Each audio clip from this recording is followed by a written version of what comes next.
Kay nahurot naman ang ato ang patuka sa hayop, so mipalit tag isa ka sakong pollard dinhi sa Pilmico karong adlaw.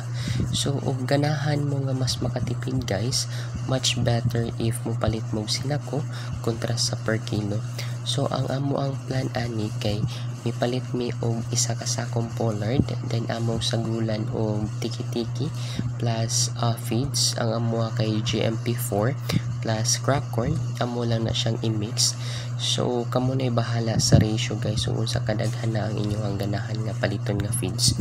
So mihapit pud mi sa merkado og amo ning gikuha ang tulo ka sakong pakpak. So kani siya guys, kanining mga repolyo nga mga reject. So naa pa mampuy mapili ani, so ato lang lainon. So katong dili kayo lata, ato siyang pangkwaon, tas ato hugasan daan.